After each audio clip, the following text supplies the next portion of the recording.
The Wedding of Mrs. Fox by the brothers Grimm. The first story.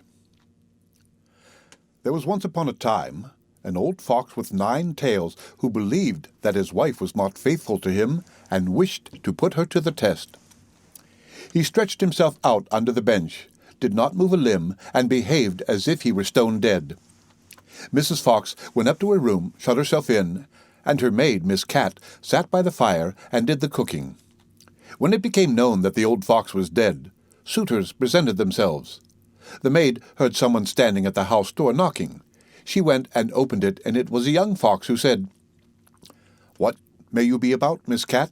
Do you sleep or do you wake?" She answered, "I am not sleeping, I am waking. Would you know what I am making? I am boiling warm beer with butter. Will you be my guest for supper?" "No, thank you, miss," said the fox. "What is Mrs. Fox doing?" The maid replied, "She is sitting in her room, moaning in her gloom, weeping her little eyes quite red, because old Mr. Fox is dead." "Do just tell her, miss, that a young fox is here who would like to woo her." "Certainly, young sir." The cat goes up the stairs, trip-trap. The door she knocks at, tap-tap-tap. "Mistress Fox, are you inside?" "Oh, yes, my little cat," she cried. "A wooer he stands at the door out there." "What does he look like, my dear?" "Has he 9 as beautiful tails as the late Mr. Fox?" "Oh, no," answered the cat, "he has only 1." "Then I will not have him." Miss Cat went downstairs and sent the wooer away. Soon afterwards there was another knock, and another fox was at the door who wished to woo Mrs. Fox.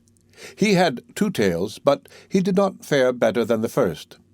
After this, still more came, each with 1 tail more than the other, but they were all turned away, until at last one came who had 9 tails like old Mr. Fox. When the widow heard that, she said joyfully to the cat, "Now open the gates and doors all wide, and carry old Mr. Fox inside." But just as the wedding was going to be solemnized, old Mr. Fox stirred under the bench and cudgeled all the rabble and drove them and Mrs. Fox out of the house. The second story.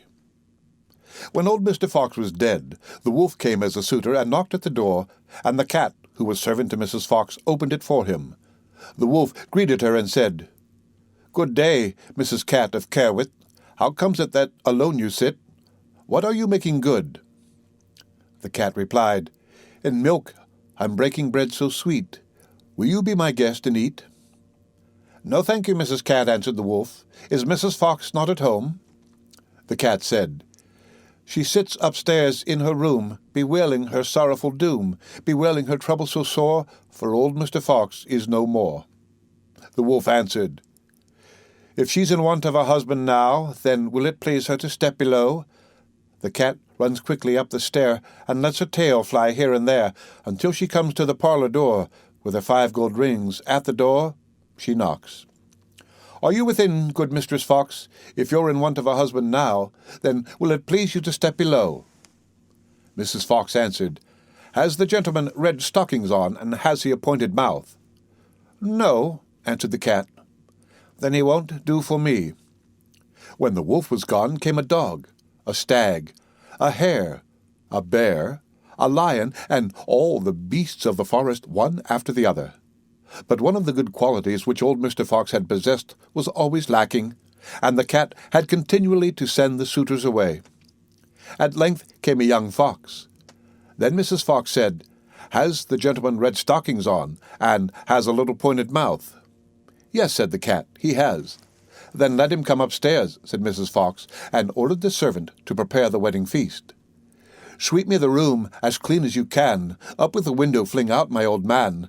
For many a fine fat mouse he brought, yet of his wife he never thought, but ate up every one he caught."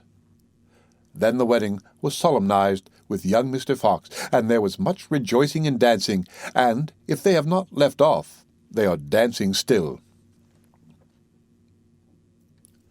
The end of The Wedding of Mrs. Fox by the brothers Grimm.